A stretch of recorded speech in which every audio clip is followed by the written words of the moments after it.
দেবকী নন্দনায় চ শেষ ক্লেশনাশায় গোবিন্দায় নমো নমঃ। জয় রাধে, জয় কৃষ্ণ, জয় বৃন্দাবন। সব বন্ধুরা ভালো আছো তো? সবাই সবাই কৃষ্ণের কৃপায় ভালো থাকো। গোবিন্দ কৃপা হি কেবলম। হরে কৃষ্ণ কৃষ্ণ কৃষ্ণ হরে হরে।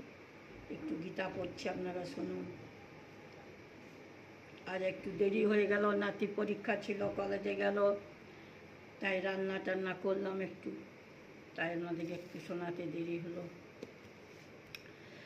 ইদং তুতে গুহ্যতম প্রবক্ষা মানসীয়বে জ্ঞান বিজ্ঞান সহিত যজ্ঞেতা মোক্ষ সে সুভাগ।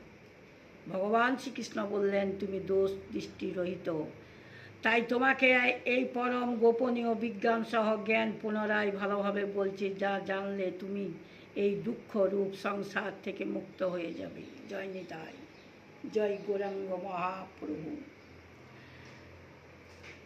অনসূয়বে পদের অর্থ কি, এবং এখানে অর্জুনকে অনসূয় বলার অভিপ্রায় কি? গুণীদের গুণ না দেখা, গুণাদিতে দোষ দর্শন, তাদের প্রতি নিন্দা এবং মিথ্যা দোষারোপ করাকে বলা হয় অনুসূয়া। যার স্বভাব এই অনুসূয়া দোষ একেবারেই থাকে না, তাকে অনুসূয় বলা হয়।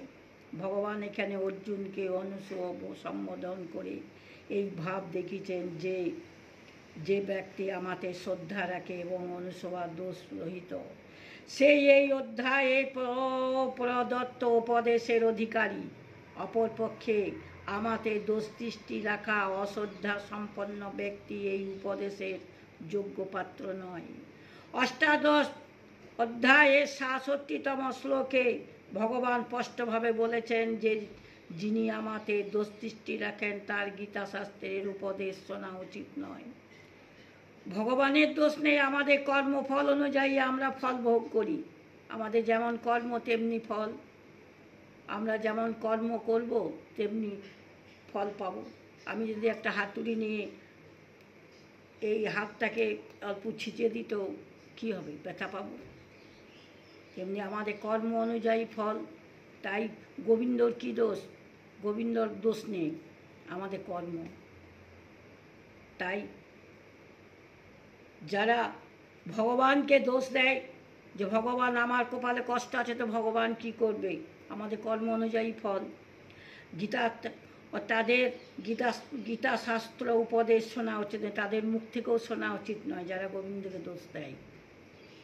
যার যেটুকু কপালে থাকে তাই তো সেইটা হবে।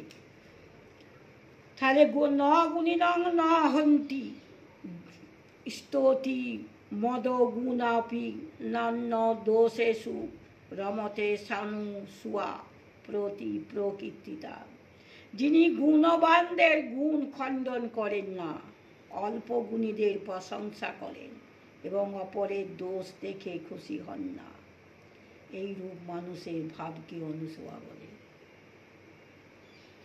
পরের দোষ অন্বেষণ করা ঠিক নয়। তাহলে ধর্মকথার অর্থ হলো কর্তব্য। ধর্ম শব্দের বিলিজিয়ন অর্থাৎ একরকম বিশ্বাস প্রায় অনুমোদিত হলে প্রকৃতপক্ষে ধর্ম কোনো রকম বিশ্বাস নয়। ধর্ম হচ্ছে একজনের বাস্তবিক স্বরূপগত কর্তব্য। আস্তিক প্রয়োজন জানা প্রত্যেকের কর্তব্য। দুর্ভাগ্যবশত আমাদের আত্মা সম্বন্ধে কোনো জ্ঞানই নেই।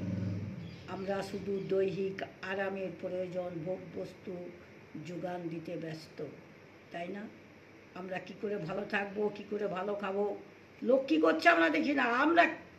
আমি আমার ভাবনা ভাবছি কি করে আমরা কৃষ্ণ নাম করবো না, অল্প ভালো খাবো, ভালো পড়বো, ঘুরে বেড়াবো। হরে কৃষ্ণ। দেহের প্রয়োজন এবং আত্মার প্রয়োজন জানা অবশ্যই কর্তব্য। জীবনের যথার্থ প্রয়োজন হচ্ছে আত্মার সুখ স্বচ্ছন্দতা যোগানো। জাগতিক সামঞ্জস্য বিধানের মাধ্যমে আত্মার সন্তোষ সাধন সম্ভব নয়। কারণ আত্মায় স্বরূপ ভিন্ন, আত্মাকে অবশ্যই চিন্ময় আহার্য দিতে হবে, এবং সেই চিন্ময় আহার্য হচ্ছে কৃষ্ণ ভাবনা অমৃত। তাহলে আমরা আত্মাকে কি খাবার দেবো? ভাত মুড়ি? না না, কৃষ্ণ নাম। আপনি যত জিহ্বা অগ্রে নাম করবেন, আত্মা তত তৃপ্তি। রোগী হলে তাকে যথাযথ ওষুধ যথা নির্দিষ্ট পথ্য দিতে হবে। উভয়ে প্রয়োজন, শুধু ওষুধ দিয়ে যথা নির্দিষ্ট আহার্য না দিলে রোগীর চিকিৎসা যেমন সাফল্যজনক হবে না, তাই কৃষ্ণ ভাবনা অমৃত আন্দোলনের উদ্দেশ্য হচ্ছে আত্মাকে উপযুক্ত ওষুধ যথাযথ পথ্য দান করা। যথা নির্দিষ্ট পথ্য হচ্ছে কৃষ্ণ প্রসাদ এবং উপযুক্ত ওষুধ হচ্ছে হরে কৃষ্ণ নিতাই গৌরাঙ্গ মহাপ্রভু। তাহলে আমাদের আত্মা কি খায় জানেন? হরে কৃষ্ণ মহামন্ত্র। যত হরে কৃষ্ণ বলবেন তত আত্মা একদম পরিপুষ্ট পদ্ম ফুলের মনে প্রস্ফুটিত হবে। তাহলে মহারাজ পরীক্ষিত মহর্ষি সুখদেব গোস্বামীকে বলেছিলেন, আপনি যে ভগবত শ্রীমদ্ ভাগবত শোনাচ্ছেন তা সাধারণ নয়। নির্বৃত্ত তৃষ্ণ বা বাসনাযুক্ত ব্যক্তিরা এই ভাগবত কথামৃত আস্বাদন করতে সক্ষম। পাপীরা শুনে না, ভালো লোক কৃষ্ণ কৃষ্ণ নাম শোনে। প্রত্যেকের জগতে জড় ভোগের অভিলাষে একমাত্র জড় কামনা বাসনা শূন্য ব্যক্তি ভগবতের রসামৃত কেমন তা আস্বাদন করতে পারেন। যারা রসগোল্লা খেয়েছেন তারাই তো রসের স্বাদ জানবেন, আর যারা রসগোল্লা খায়নি তো রসের স্বাদ কি করে জানবে? মিষ্টি না তেতো, কেমন করে রসের স্বাদ? তো সেই কৃষ্ণ নাম হলো রস। যারা কৃষ্ণ নাম ভক্তি ভিতর থেকে যারা করে, অন্তরে জপিও কৃষ্ণ নাম, হরে কৃষ্ণ হরে রাম।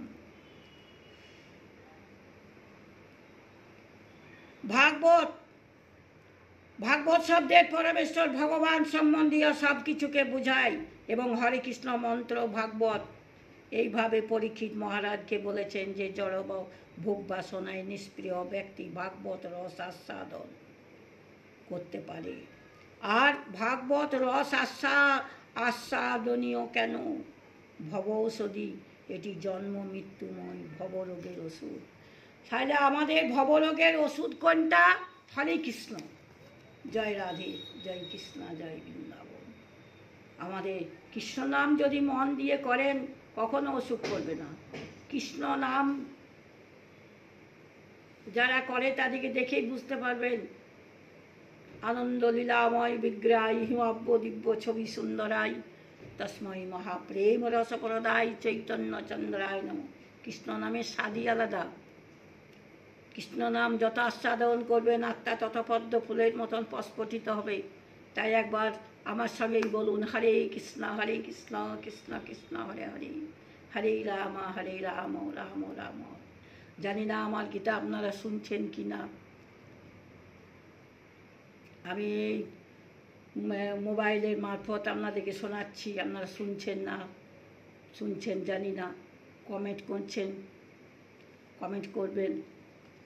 যারা আমাকে ভালোবাসেন নিশ্চয়ই কমেন্ট করবেন। হরে কৃষ্ণ, এখানেই রাখছি, আবার কাল শোনাবো। জয় রাধে, জয় কৃষ্ণ। দোহাত তুলে একবার বলুন হরি বল নিতাই গৌর, হরি হরি বল। আনন্দে থাকুন, সবাই ভালো থাকুন। জয় রাধে, জয় কৃষ্ণ, জয় বৃন্দাবন, নিতাই গৌর রাধে।